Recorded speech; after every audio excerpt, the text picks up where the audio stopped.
Ainda está muita gente, uma boa tarde, está muita gente a chegar ainda. Temos aqui já um número significativo de participantes, que é muito bom. É um prazer receber-vos. E para não demorar mais, mas dando aqui algum tempo da chegada de mais participantes,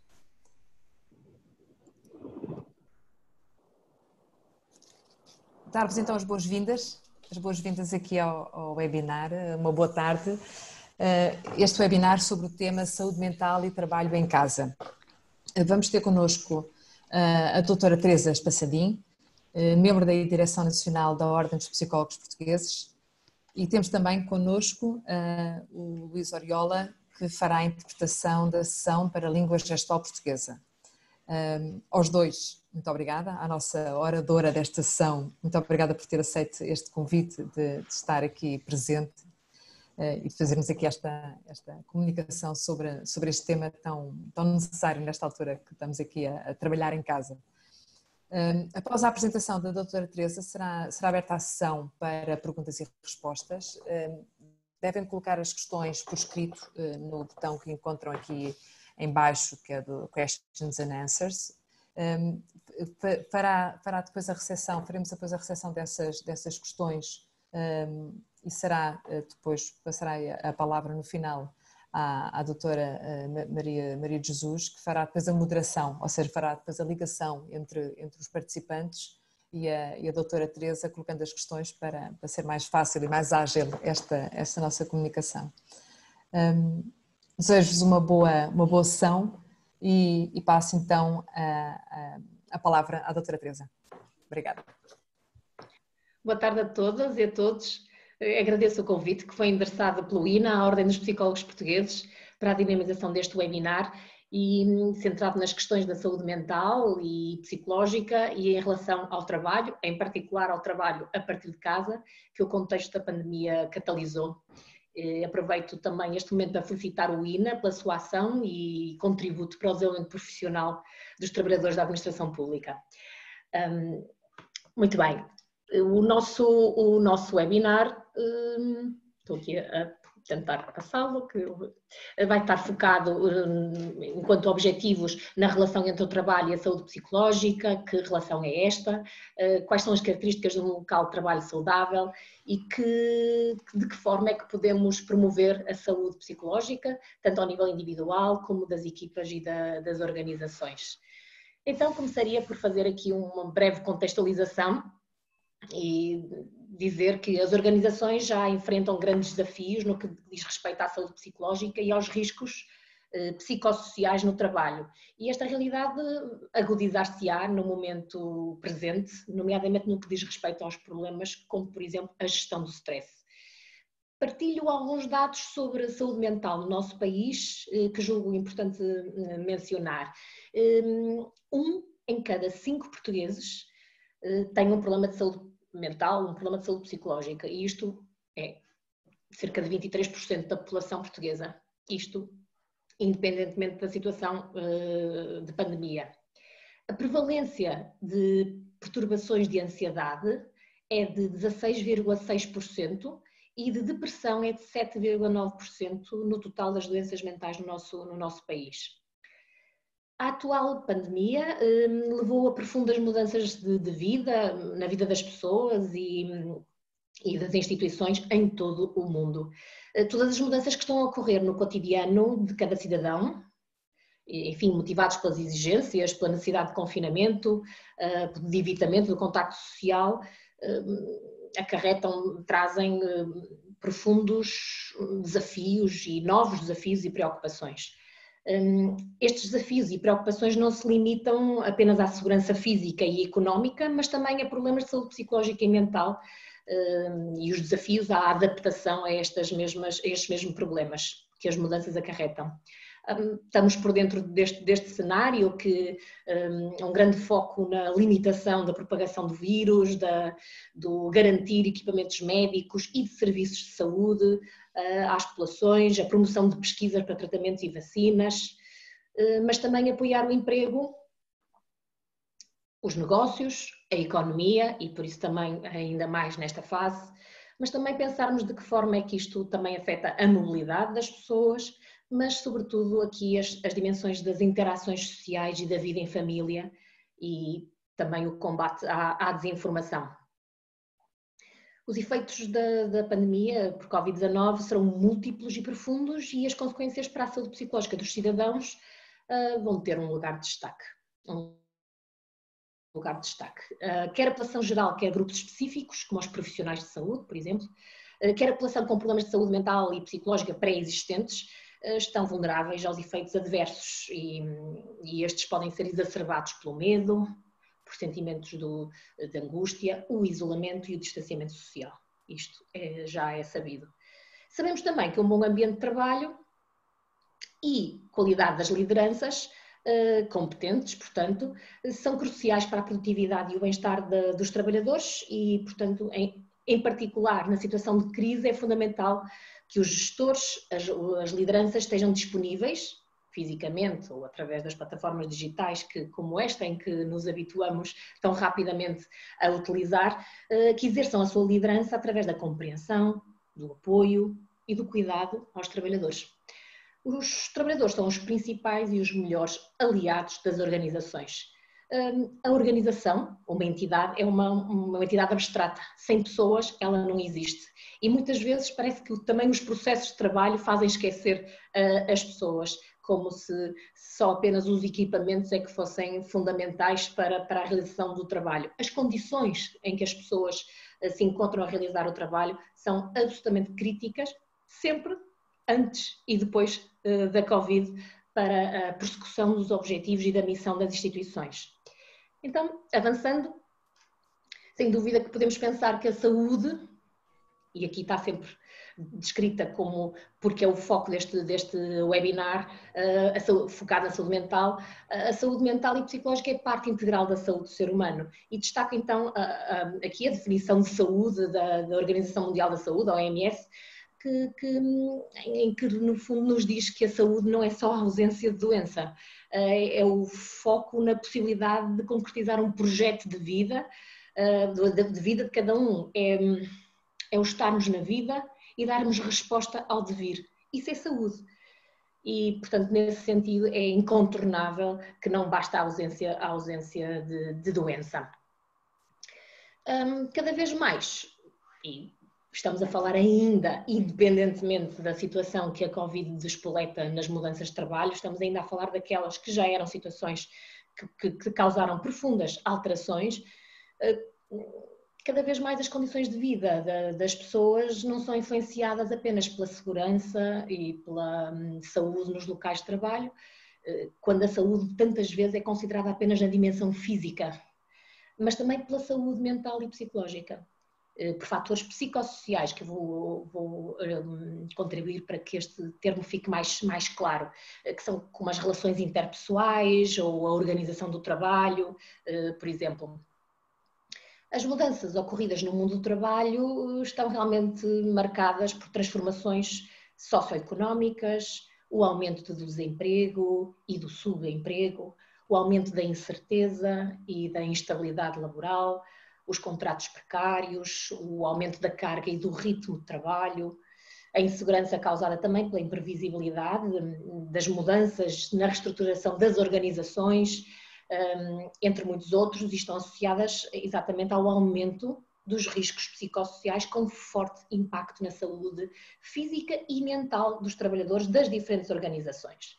Então, neste sentido, enquanto os riscos para a saúde física associados às más condições de trabalho estão cada vez mais controlados e são cada vez melhor geridos, os riscos psicossociais, como a ansiedade, depressão, burnout e problemas de saúde psicológica, traduzem-se atualmente num conjunto de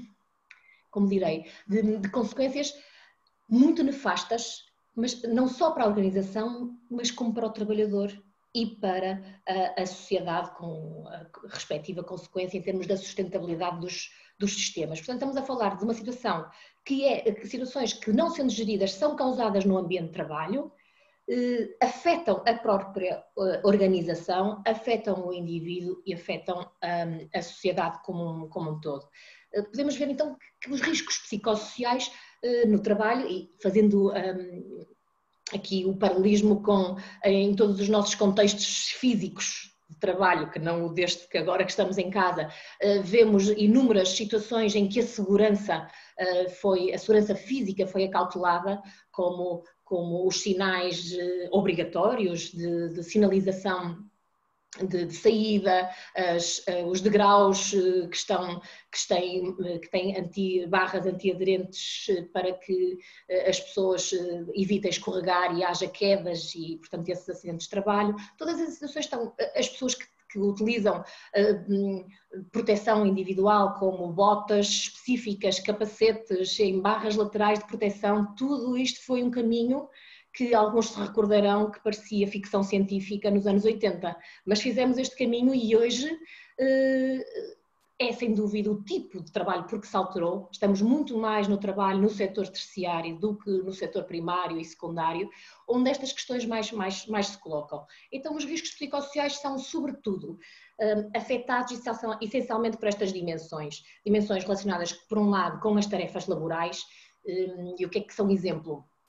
Quando a carga de trabalho é superior à capacidade que aquele trabalhador ou aquele colaborador consegue ou pode realizar, mas também quando é inferior, ou seja, quando aquela pessoa tem uma carga de trabalho muito abaixo da sua capacidade e do seu potencial. Isto também é um risco psicossocial. A falta de autonomia e de controle das tarefas é um fator de risco.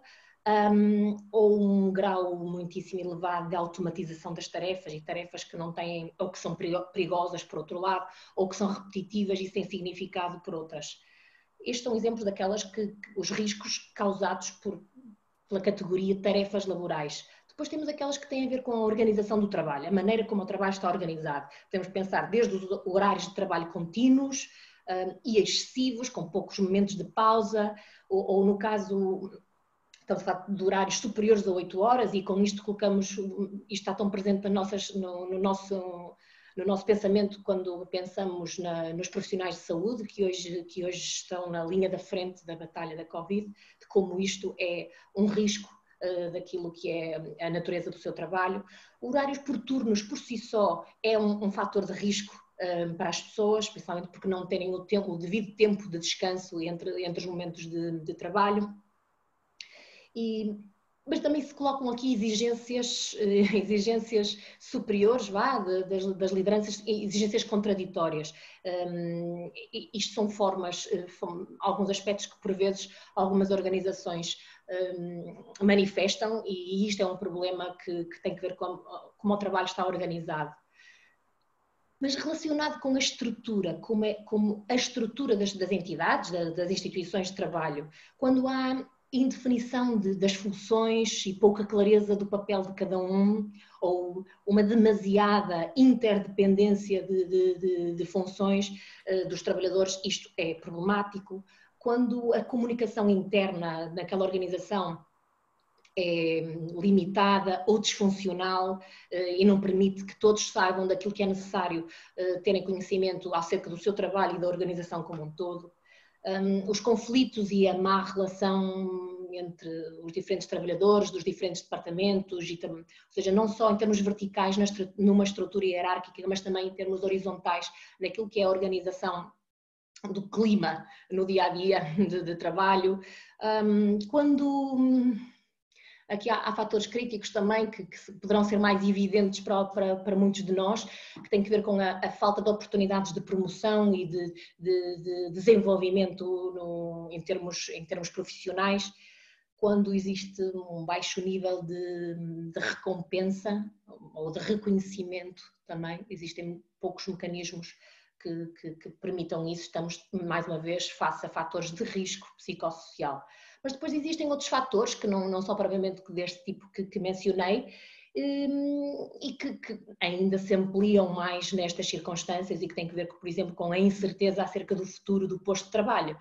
Já antes existia esta incerteza quando pensamos em tudo o que tem que ver com a tecnologia, aquilo que tem que ver com a automatização de muitos processos de trabalho e, no fundo, muitas atividades.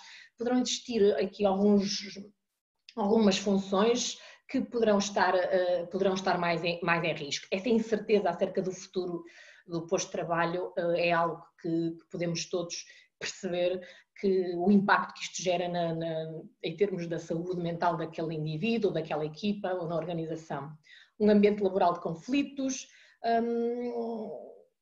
e fatores que podem ser também, são muito falados, mas nem sempre devidamente acautelados, porque parece de alguma forma criar aqui toda uma nuance tão negativa que assusta, mas a verdade é que o assédio moral no trabalho, conhecido por mobbing, e a violência são também fatores de risco e que acontecem bem mais do que aquilo que se calhar imaginamos. A dificuldade em conciliar a vida pessoal e familiar com a vida profissional é, sem dúvida, um dos maiores riscos e que hoje teremos aqui mais espaço para dedicar, uma vez que, tendo-se esbatido as fronteiras que o espaço físico antes ainda assim limitava, se tantas vezes já estávamos conscientes da dificuldade de desligar por causa daquilo que é a tecnologia e que faz este do papel de polícia bom, polícia mau, não é? Ajuda-nos a trabalhar e a sermos mais eficazes e a sermos globais, mas também cria aqui fatores complexos por não existir este direito a desligar, ou seja, não estar legislado. O stress ocupacional é um de outros fatores psicossociais que trazem problemas para a saúde mental dos trabalhadores. Então, avançando, só para termos aqui uma noção aqui de alguns valores, e estes valores eu trago-os de propósito porque, de acordo com o que descrevi, que são os riscos psicossociais, podemos realmente melhorar, agora compreendendo o seu impacto na saúde mental. Referi-vos no início que 1 em cada 5 portugueses tem um problema de saúde mental e falei-vos da ansiedade e depressão, mas aqui em conjunto temos 22,5% sofre de estresse psicológico. Isto é inevitável que todas as organizações tenham pessoas que tenham algum tipo de problema. Na verdade, este tipo de problemas revela-se como na organização, para além daqueles fatores que vos referi anteriormente. Os principais efeitos adversos são estes. De um lado, aquilo que diminui, do outro lado, aquilo que aumenta. O que diminui, sempre que estes riscos que vos falei, que não são os físicos, são os psicossociais, não são geridos, não são acautelados, pois isto tem um impacto tremendo ao nível da motivação, do desempenho e da produtividade dos trabalhadores. Isto não é um pormenor. Espero ainda ter tempo para falar acerca da motivação, porque algumas pessoas também é verdade que esperam que sejam os outros a motivá-las, mas se bem que isso é verdade, que é cada um que se motiva por si, também sabemos que há condições que o favorecem e outras que não o favorecem. Portanto, os riscos psicossociais anteriormente descritos afetam muitíssimo aquilo que é o envolvimento do trabalhador na organização. E isso faz com que diminua o seu compromisso. O seu compromisso significa aquilo em que está empenhado em realizar. Depois, a satisfação, a redução dos níveis de satisfação faz com que, por si só, as pessoas fiquem menos tolerantes, fiquem mais focadas nos aspectos negativos e com tudo que isso, num espaço de tempo prolongado, poderá proporcionar, nomeadamente questões relacionadas com o sarcasmo e a ironia, que parecem ser sempre algo que o próprio pode controlar, mas que, na verdade, quando estamos debaixo de níveis destes de fatores prolongados, como eu disse, no tempo, torna-se muito complexo que seja unicamente o indivíduo a ser responsável e a regular as suas emoções. Temos também, por outro lado, uma redução crítica na diminuição da imagem e da reputação. Na verdade, quando deixamos de nos sentir orgulhosos da organização onde trabalhamos, quando sentimos que ela, de alguma forma, até nos faz mal porque não nos reconhece, porque é contraditória, enfim, isto prejudica a imagem e a reputação das entidades, das organizações onde trabalhamos. Por outro lado, temos aqui fatores que aumentam e aumentam de uma forma que é negativa. O aumento do absentismo, seja provocado por doença física como por doença mental. Estamos a falar também de um outro conceito que é o presentismo. Quando as pessoas não faltam ao trabalho, estão lá, mas não conseguem produzir aquilo que seria esperado delas por questões de natureza mental e psicológica. E mental e psicológica, recordo sempre, motivadas por aqueles fatores do trabalho, não por vulnerabilidades pessoais, eventualmente, que cada um sinta. Os custos, o aumento dos custos para a saúde. Pois se, fruto do stress que possa sentir, tenho mais dores de cabeça, tenha mais dores musculares variadas, ou tenha problemas gástricos que vão crescendo de intensidade e de gravidade, isto aumenta os custos. Sabemos que isto não se verifica só apenas na saúde ocupacional, ou seja, através da consulta e as baixas médicas e o que significa para todos nós e para o erário público o facto de alguém estar de baixa e não estar a produzir, mas também os custos relacionados também com o acesso a terapias farmacológicas e a internamentos. Os conflitos no trabalho são algo que também aumenta, na medida em que se eu estou lá, se eu encontro condições mínimas para estar presente, na verdade não estarei tão disponível quanto isso para gerir dentro de mim, ou terei menos espaço dentro de mim para, no fundo, encontrar aqui estratégias para superar problemas, quando tenho teorias sobre o porquê que determinadas coisas se passam daquela forma, tenho mais tendência a querer confirmá-las e, portanto, é mais difícil evitar os conflitos no trabalho. Por outro lado, os acidentes no trabalho também aumentam porque as pessoas estão com mais dificuldade de se concentrar, por exemplo, ou estão mais dominadas pelas emoções ditas negativas, e isso faz com que aumente o número de acidentes, até também por problemas de saúde física. A rotatividade aqui significa o número de entradas e saídas de uma organização, e podemos pensar também, isto também se passa na administração pública, dessa mesma forma, quando as pessoas não querem e arranjam forma de sair porque não estão bem naquele contexto, e tudo o que se perde de saber daquela pessoa, mas também o tempo que se perde no acolhimento e integração daquela pessoa que entretanto se foi embora. Ok, avançando, pomos isto em números, isto dito de outra forma, dependendo de quem nos está a ouvir, haverá algumas pessoas mais sensíveis a esta questão, mas ainda assim estes números são tremendos e por isso não deixo de os partilhar.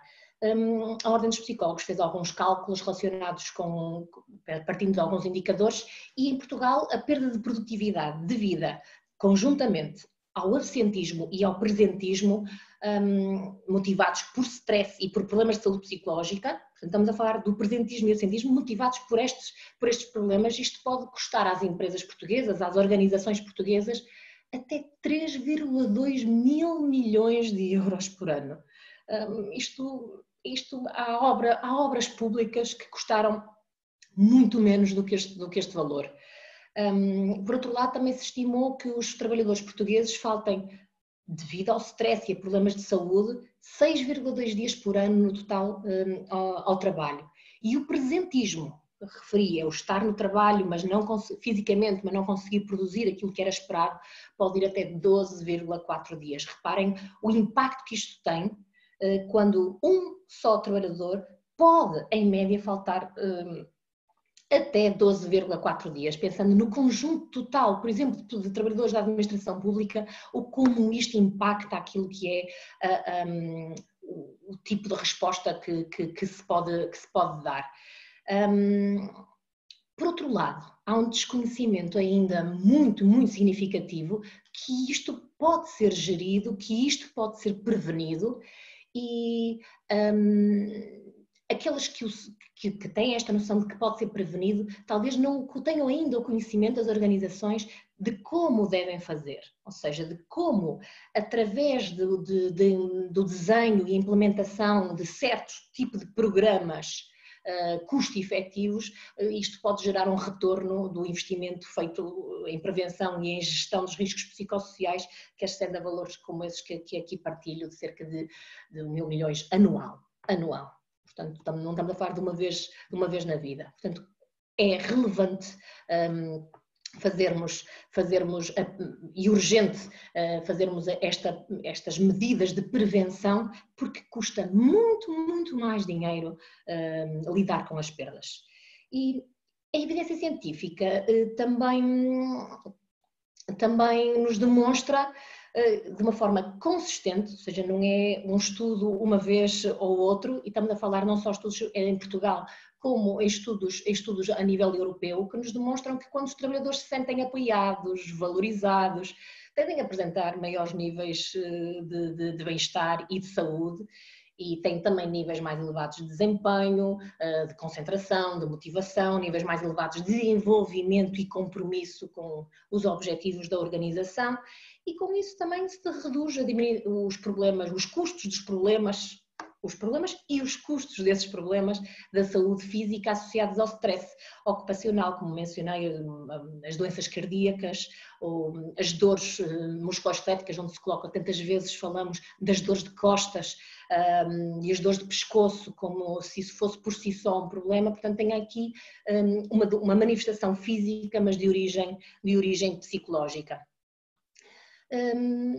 É verdade este indicador, e é interessante que possam responsáveis de organizações perceber que este número é que a saúde organizacional está associada a um desempenho financeiro mais forte, cerca de 2,2 vezes superior à média. E podemos pensar que na administração pública, bom, a missão não é gerar o lucro, não é gerar um ganho, mas dar uma resposta aos cidadãos, mas na verdade isso tem que ser sustentável e, portanto, interessará também a todos aqueles que têm funções na administração pública enquanto dirigentes. Portanto, neste momento é fácil pensarmos, fácil direi eu, é a minha expectativa, que seja mais fácil pensar nas características de um local de trabalho saudável. E é claramente, como a Organização Mundial da Saúde assim define, que isto é aquele contexto de trabalho que envolve todos na construção dessas características, e não cabe somente a um determinado nível, só quem tem funções de gestão, mas também de todo cabe só ao trabalhador individual, portanto cabe a todos, empregadores, gestores e colaboradores. Pensando agora um bocadinho mais aprofundadamente naquilo que é as características deste local de trabalho saudável, nós estamos a falar mais uma vez, neste conjunto de categorias.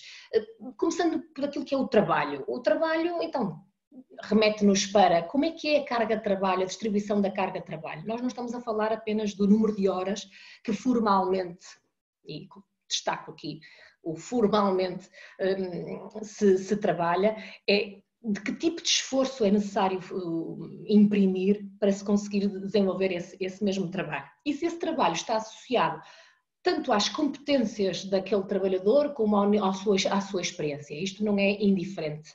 Depois, um local de trabalho saudável é também um local onde cada trabalhador é envolvido sistematicamente naquilo que é o planeamento da sua própria carga de trabalho. E relembro que há uns minutos atrás vos falei de como é importante aqui termos um nível elevado de autonomia e de controle sobre a natureza do nosso trabalho para nos sentirmos em equilíbrio. E é fácil não se esquecerem disto, porque um dos fatores que mais cria problemas de origem psicológica no contexto que estamos a viver é exatamente a incerteza, é o não conseguirmos controlar aquilo que que ao vírus, por exemplo, está a passar-se. E olhem o efeito que isto tem. Pois isto ficou mais nítido, mas existe já sempre, em alguns locais de trabalho, muita dificuldade em construir esses processos de autonomia.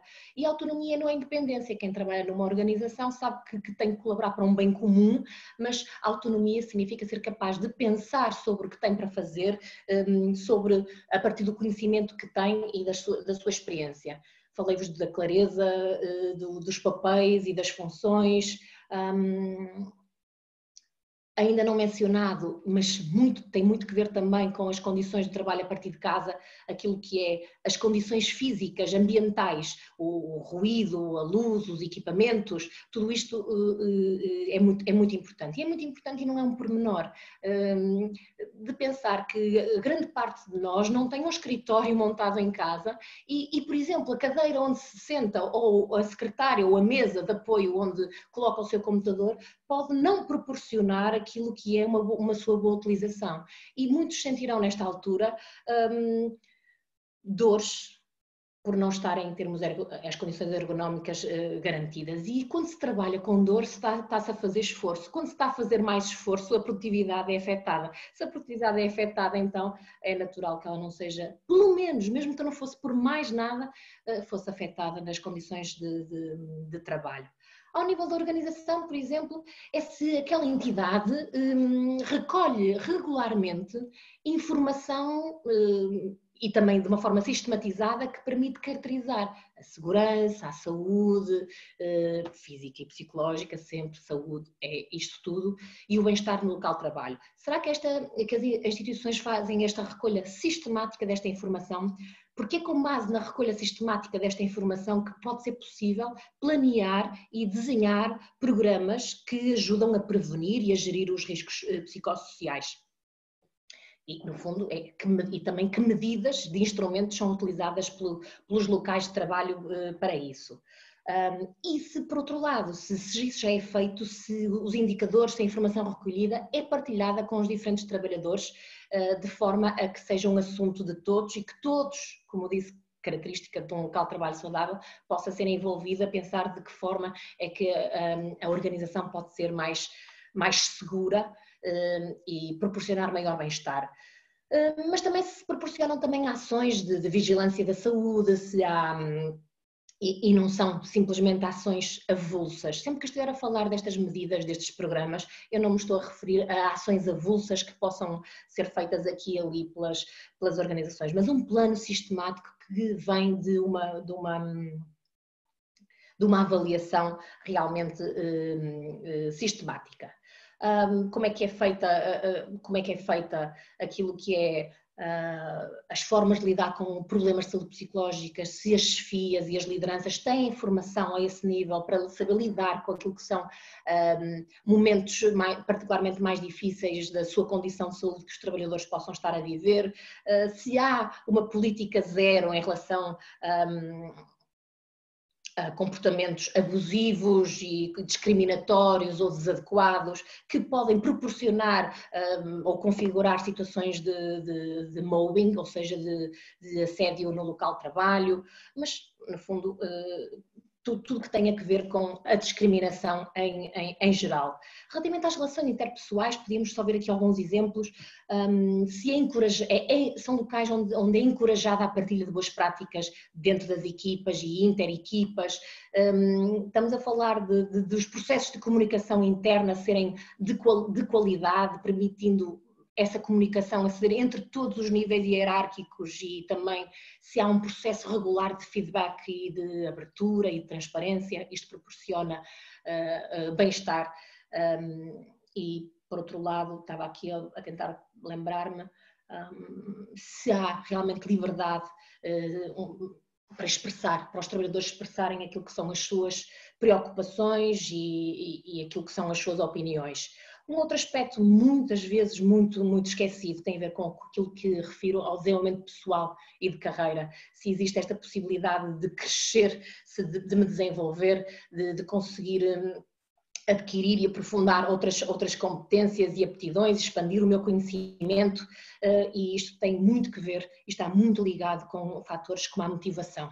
Portanto, quando eu enquanto trabalhadora me sinto competente, eu vou me sentir mais motivada também para aprender, principalmente também se tiver condições para o poder fazer. É aqui também que entra o feedback e o reconhecimento, que pode ser formal ou informal, monetário, não monetário, do contributo de cada um para a organização.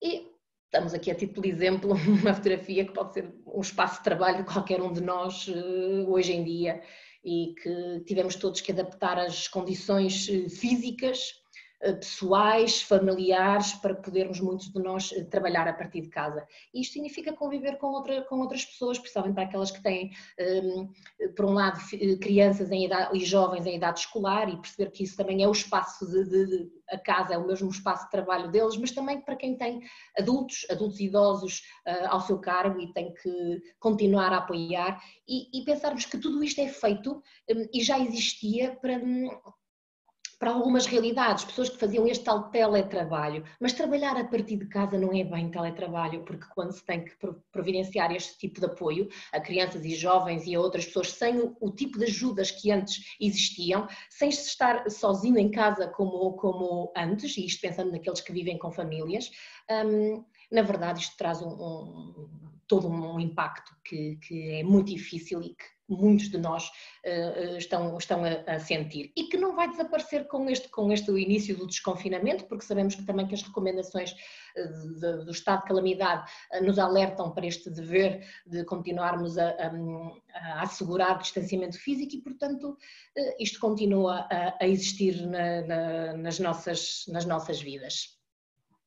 Pensando agora nas estratégias, o que é que podemos fazer, isto de uma forma mais rápida, tem que andar mais rápido para termos espaço para podermos responder às vossas questões. Temos, por um lado, aquelas que têm que ver com o promover funções laborais e ambientes de trabalho positivos e no encontro daquilo que vos referi anteriormente, os indivíduos, as lideranças, os que têm responsáveis pela gestão, todos construírem aqui formas de colocar o trabalho seja mais positivo, com todos os exemplos que dei anteriormente. Mas também falar-se abertamente sobre os problemas que têm que ver com a saúde mental e psicológica, com aquilo que é também o apoio aos indivíduos que estão mais afetados por esta realidade. Reduzir também as dimensões do estigma, reduzir esta questão do mobbing, da violência no local de trabalho, que tantas vezes é uma violência verbal e uma violência que não é explícita desta maneira. Mas mais relevante é, sem dúvida, implementarmos estratégias a nível da organização que permitam reduzir e evitar o stress ocupacional, tal como um dos fatores tem que ver com percebermos que a produtividade do trabalho a partir de casa não é igual à produtividade para a maior parte das pessoas quando está fisicamente no seu local de trabalho. Estratégias concretas, pois isto coloca também muito mais ênfase às chefias, às lideranças, porque são elas que também, ao distribuir e organizar o trabalho, também têm nas suas mãos, não todo, porque isso não seria característica de um local de trabalho saudável, mas muito de um poder que tem que ver com a organização deste trabalho. E isto implica não só desde os equipamentos, mas às condições necessárias. Aquele trabalhador que antes no seu local de trabalho tinha os instrumentos que lhe permitiam fazer o trabalho, agora está a partir de casa. Será que ele tem esses mesmos instrumentos e condições? E as condições aqui também implicam admitir que o processo de adaptação a este regime não é marcado pela mesma batuta para todos. Cada um tem o seu ritmo, tem as suas características e trabalha em equipas diferentes e o seu trabalho também é diferente, o que faz com que haja aqui necessidade imperiosa de se reconhecer que isto não é automático e, portanto, necessita de compreensão e de apoio. E isso leva-nos a aceitar e compreender as mudanças na produtividade, implica também promover a adaptação, e isto implica uma comunicação muito próxima da parte das chefias junto das suas equipas, E sem dúvida que se havia receio de que as pessoas fossem para casa, enfim, ver séries e andar de pijama todo dia e ignorar o trabalho, pois estão de olhos fechados e não veem toda a resposta que a administração pública foi capaz de dar. Portanto, é sinal que a autonomia é um fator favorável à produtividade para muitos, para aqueles que nas organizações que, enfim, se calhar exerciam maior controle ou o esforço era maior ao nível do controle. E isto faz com que o ser necessário haver mais comunicação, pois com certeza que terá que haver mais reuniões e isto não seja sinal de reunite, ou seja, reunir só porque sim, mas é importante perceber que o contacto visual com todos reduz-se e só se o fizermos desta forma é que permite o contacto entre diferentes trabalhadores. Para as pessoas, muito rapidamente e antes de passar a responder às vossas questões, portanto, é muito importante entender que a saúde no local de trabalho é, antes de mais, uma responsabilidade também das chefias e, portanto, a saúde mental e psicológica não é um problema dos indivíduos. Portanto, tem que ver com o ambiente de trabalho. E para o ambiente de trabalho contribuem todos. Vimos medidas a nível da organização, mas é importante vermos medidas que cada um de nós pode fazer. E isto passa, por exemplo, encontrarmos aqui algumas estratégias mais eficazes de planear o trabalho. Temos aqui, pode parecer já compreendido por todos, esta questão dos objetivos SMART, eles serem específicos, mensuráveis, que sejam balizados no tempo, etc. Os objetivos SMART são o contrário de categorias vastas que eu possa saber em que é que consiste o meu trabalho. Isto é, o que é que eu quero atingir, o que é que eu posso atingir e quais as condições e recursos que eu tenho para esses mesmos objetivos. E, portanto, isto tem que ser naturalmente adaptado, ajustado à realidade que vivemos. Eu chamava aqui a vossa atenção aqui para uma das categorias que tem a ver com a definição de pausas e da adoção de medidas de autocuidado.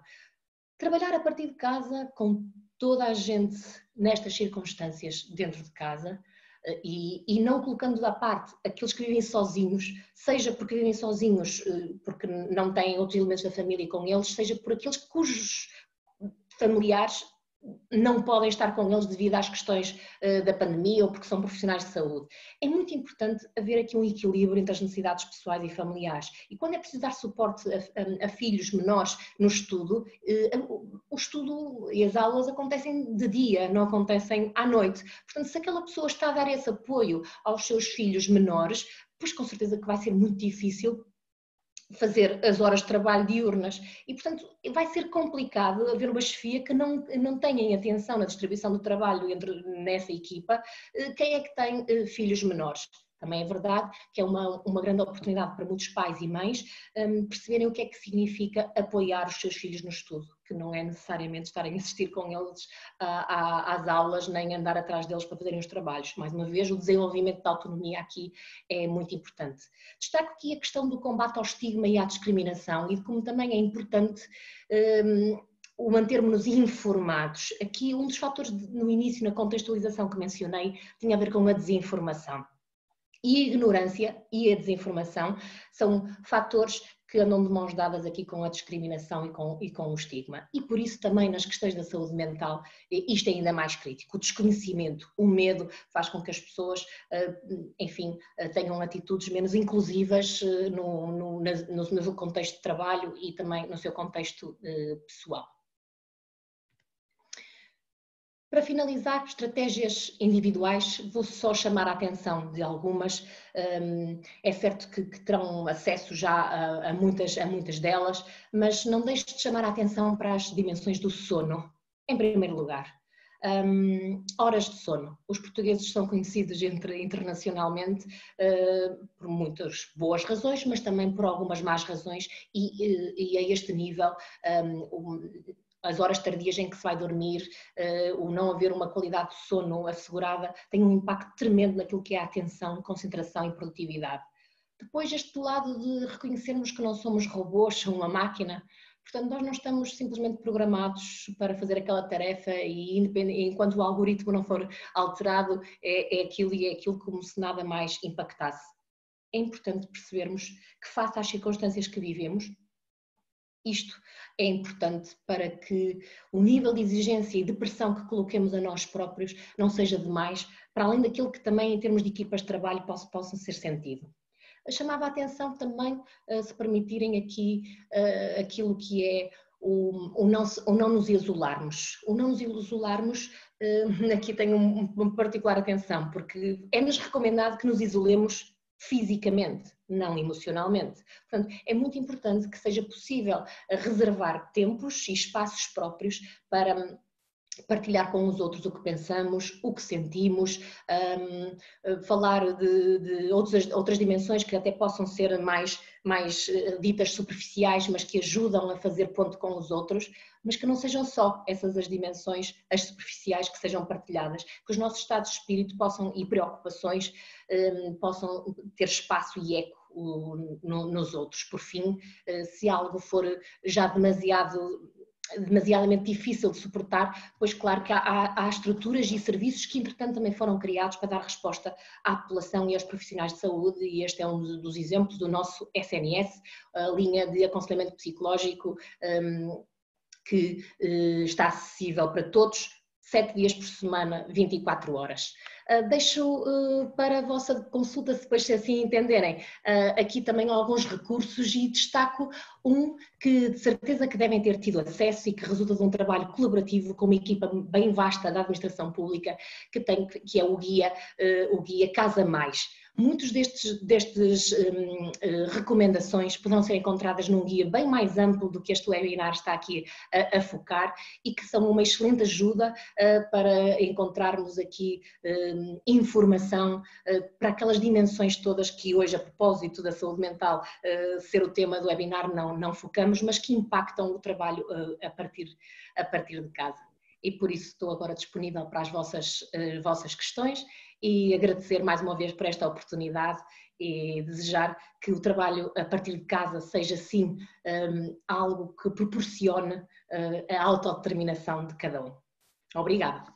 Muito obrigada, doutora Teresa, pela excelente apresentação. Nós, de facto, temos muitas questões e vamos tentar responder ao máximo. Peço-lhe a sua capacidade de síntese para podermos responder a todas. Começo logo com a Yolanda de Sousa. Para quando a inclusão de um psicólogo do trabalho na equipa de serviços de saúde no trabalho na administração pública? Está prevista a análise dos riscos psicossociais na administração pública? Como? É verdade que na administração pública existem já diversos excelentes exemplos onde já se faz a avaliação dos riscos psicossociais e onde existem psicólogos nas equipas de saúde ocupacional e não medicina do trabalho. Só essa evolução faz com que possamos perceber que as equipas multidisciplinares e que o contributo de vários profissionais e de várias ciências faz com que isto seja possível. Mas isto ainda não é uma realidade que abranja toda a administração pública, estamos longe disso, mas temos alguns exemplos bons e quero salientar pelo menos 2 que me ocorrem. A Ordem dos Psicólogos estabeleceu um protocolo com o Instituto Superior Técnico, onde foi feita a avaliação dos riscos psicossociais, portanto um exemplo ao nível do Ministério da Ciência e Ensino Superior. Um outro exemplo, e portanto tem psicólogos lá a desenvolver este trabalho. Um outro exemplo recente que tem a ver com o Centro Hospitalar de São João, onde foi estabelecido um protocolo onde será feita esta avaliação dos riscos e o desenvolvimento de medidas a esse nível. Mas as autarquias, portanto ao nível local, são onde existem mais exemplos de protocolos estabelecidos com a Ordem dos Psicólogos para a avaliação dos riscos psicossociais. Muito bem. Existem alguns livros sobre o tema? Eu julgo que esta pergunta foi logo no início, portanto é um bocadinho mais abrangente. Se calhar destacar 1 ou 2. Existe sim, existem vários livros sobre a saúde ocupacional e neste caso da psicologia da saúde ocupacional. De dizer-vos que para aqueles mais interessados em aflorar estes temas conseguem encontrar 2 guias excelentes a partir do site da APA, da American Psychological Association, onde têm esses livros ao dispor. Ok. O José Lambelho pergunta, para minimizar este impacto do absentismo, acha que o teletrabalho agora na moda pode ajudar a resolver este problema? A pessoa pode ultrapassar este problema de forma mais eficaz porque está em casa?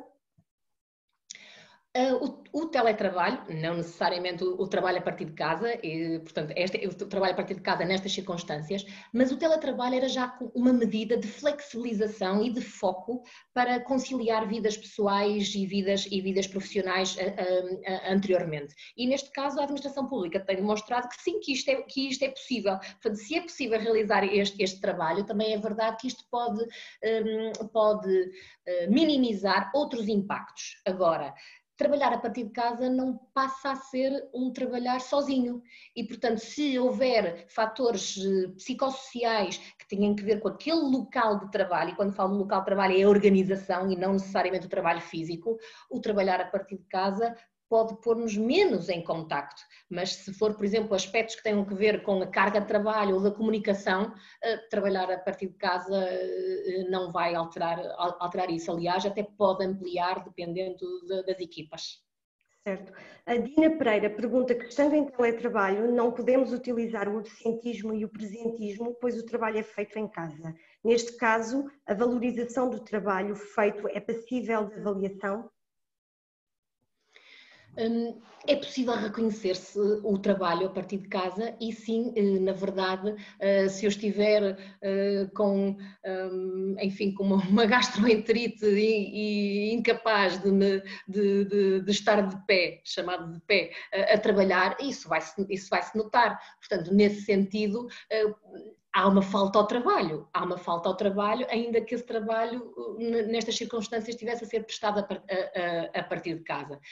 Outra forma de reconhecimento do trabalho feito a partir de casa e não o controle tem que ver com a presença próxima, a proximidade daquilo que são as chefias e o papel fundamental que tem para que esse trabalho prestado a partir de casa seja visível. Não é o controlo, é a visibilidade e o reconhecimento.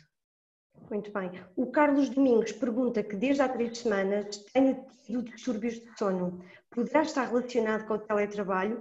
Tanto adormeço às 21 para acordar às 3 da manhã, como estou até às 2 sem conseguir dormir. Existe algum modo de combater esta questão? A doutora Teresa falou destes distúrbios de sono. Sim, e destaquei por acaso, talvez não por acaso, mas perceber que é uma realidade que impacta muitas pessoas, a questão de alterações no sono. As alterações no sono são um dos sintomas, podem ser sintomas de alguns problemas, aos problemas de saúde. Mas antes de se perceber se são problemas efetivos de saúde, começarmos por perceber que alguma disciplina e o estabelecimento de alguns limites é necessário serem implementados para que haja aqui condições para assegurar se aquela situação de alteração do sono é problemática e, portanto, nessa medida há algo comportamental que depende das pessoas. E, mais uma vez, se eu tenho uma maior necessidade de ver televisão ou de ver séries pela noite dentro e com isso adormecer muito mais tarde, não é automático que no dia a seguir eu tenha as horas de sono devidas. Por outro lado, se eu estou mais angustiado, se até vou tendo muitos pensamentos ao longo do dia em relação à incerteza, em relação ao trabalho, se estou muito pressionado, isso altera os padrões de sono e, naturalmente, se houver aqui um continuar desses problemas, então é procurar ajuda profissional. Muito bem. O Nuno Correia coloca uma questão que tem a ver com: foi efetuada uma avaliação dos riscos psicossociais aos funcionários da administração pública em regime de teletrabalho para se conseguir chegar a estes resultados? Qual a ferramenta utilizada e qual a amostra? Não apresentei qualquer tipo de resultados na minha comunicação sobre o regime de teletrabalho. Portanto, os dados que eu apresentei tinham que ver com a presença no trabalho físico.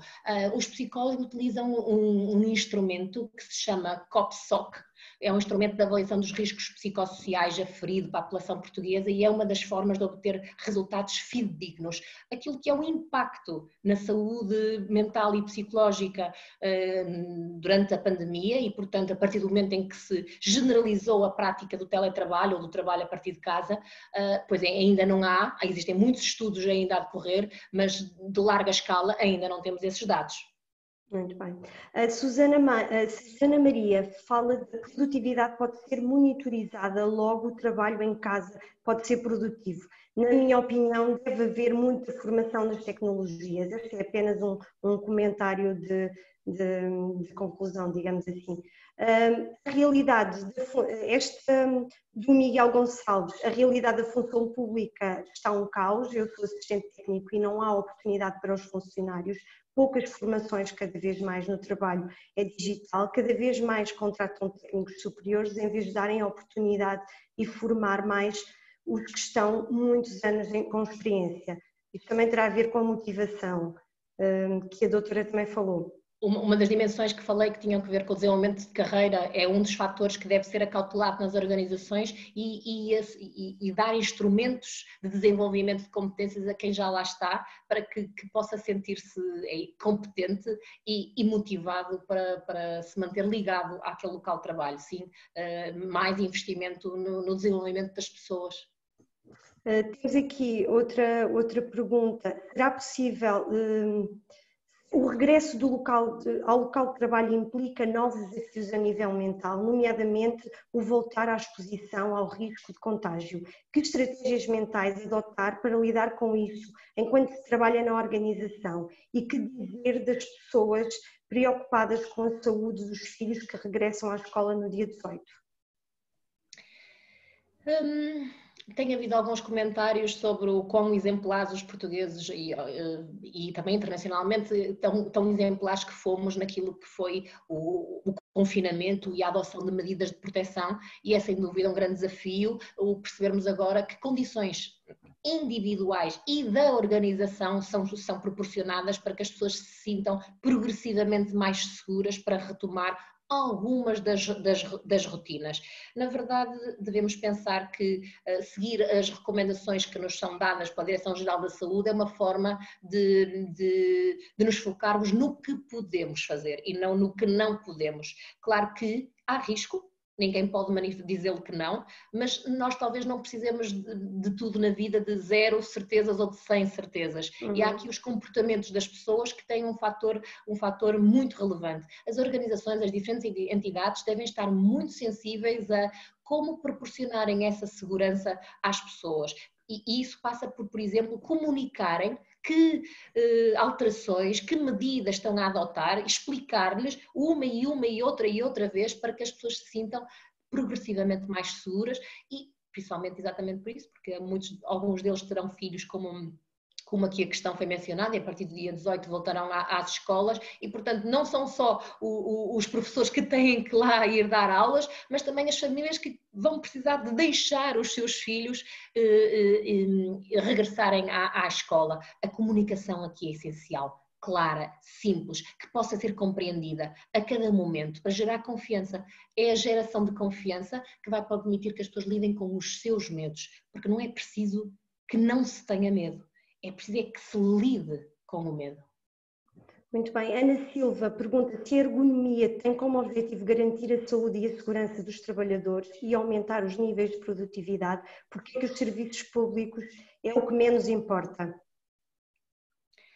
Bom, eu não sei se é o que menos importa, mas na verdade a administração pública é muito grande e muito diversa e, portanto, haverá experiências muito distintas dependendo do local onde se trabalha. Mas julgo que temos aqui a grande oportunidade também para a administração pública alterar aqui algum do seu foco, sabendo que com certeza, e de uma forma muito realista, não vivemos num país rico e nem nos países ricos os recursos são ilimitados. E, portanto, terá que ser progressiva a atenção a alguns fatores que talvez antes não eram bem acautelados. Muito bem. Não vamos conseguir responder a tudo, mas a Sara Timóteo fala de que forma o nosso isolamento em casa pode aumentar os nossos comportamentos de exclusão do outro. Poderá, se não tivermos consciência disso. E, portanto, o importante aqui é lembrar que para a nossa própria saúde precisamos é próprio da nossa espécie, de ter ações mais intencionais de contacto com os outros, porque eles não nos vão entrar pela porta adentro, a não ser que a gente lhes abra a porta. E aqui o abrir a porta é simbólico, é procurar que as pessoas cheguem a nós e nós cheguemos até aos outros. E é quando lidamos e contactamos também com a diversidade que podemos ser inclusivos. É mais fácil termos medo e de estigmatizarmos o que não conhecemos e o que não temos experiência. Portanto, aqui a diversidade traz este fator crítico. E as equipas de trabalho muitas vezes têm alguma diversidade e por isso também trazem um papel para a vida das pessoas que se calhar nas suas vidas pessoais não teriam tanta diversidade. Portanto, aqui o trabalho também pode ser promotor de diversidade e por isso de inclusão. Certo. Aqui uma última pergunta que nós vamos ter que terminar. A Paula Costa diz que pediu o favor de elaborar um pouco como pode gerir de uma forma eficiente pessoas que podem não estar disponíveis todo o tempo de trabalho, por exemplo, para dar apoio aos filhos, com outros que têm disponibilidade total, situação que poderá gerar mal-estar entre as equipas. As questões da justiça. Somos todos muito sensíveis às questões da justiça, mas justiça não é dividir o trabalho a metro e distribuir por todos de forma igual. E, portanto, perceber numa equipa, uma equipa é exatamente isso, não é simplesmente um grupo de pessoas para quem é distribuído trabalho, mas é esta consciência que trabalham juntos, coletivamente, para algo. Quanto mais claro estiver esse propósito, que é o que é que nós enquanto equipa fazemos e de como é que nos podemos ajudar mutuamente para que esse trabalho da equipa seja conseguido, pode deixar de ser visto a questão do mas eu trabalho mais do que aquela pessoa, porque isso também não seria justo. Por outro lado, também é verdade que é muitas vezes valorizado uma certa forma até pelas expressões, a conciliação vida familiar profissional. E eu gosto de alertar para a vida pessoal e familiar e a vida profissional, porque nem toda a gente tem família a quem cuidar, ou poderão já ter pessoas, filhos crescidos, e portanto nesse sentido também não têm que ser castigados, entre aspas, porque muitas vezes o sentimento das pessoas pode ser castigados porque há outros que têm mais limitações. Mas não é este o sentido de uma equipa, que essa outra pessoa tem mais limitações, porque é que eu não ajudarei neste momento? Se houver a confiança entre os elementos da equipa, que agora nestas circunstâncias é este fator que a mim me impacta mais, eu poderei ter a confiança que num outro momento poderei ser eu a beneficiar com o reconhecimento da multiajuda. Portanto, sem dúvida que o trabalho não pode ser distribuído equitativamente, porque isso não é sinal de justiça, isso pode ser uma grande injustiça, mas que deve haver momentos intencionais onde isso possa ser explicado, conversado e encontrado soluções em equipa. Isso já é outra coisa. Muito bem, nós temos há aqui muitos comentários, muitos parabéns pela apresentação da doutora Teresa. Portanto, nós pedimos desculpa, mas não vamos conseguir responder a tudo, portanto fica para uma próxima oportunidade seguramente. Em nome do INA, eu agradeço imenso a excelente apresentação da doutora Teresa, certamente ficámos muito mais enriquecidos e muito mais sensibilizados para determinadas estratégias que podemos usar no nosso dia-a-dia. Agradeço também a presença do Dr. Luís Oriola, que nos esteve a acompanhar na interpretação da língua gestual portuguesa. Eu vou lançar um inquérito que apenas gostaríamos que nos dessem a vossa apreciação em relação a este webinar. Agradecemos imenso a presença de todos, tivemos sempre muitas pessoas e, portanto, o que prova que esta temática é, sem dúvida, bastante atual e interessante para o nosso público-alvo. Só me resta dizer que vamos disponibilizar a gravação dos outros webinars que temos vindo a realizar no nosso canal do YouTube, no canal do YouTube do INA, e amanhã às 15 horas estaremos novamente a realizar um outro webinar pelas 15 horas, numa outra sala, e é sobre comunicar com os trabalhadores em contexto de pandemia. Agradeço a oportunidade de estarem connosco esta tarde e até uma próxima oportunidade.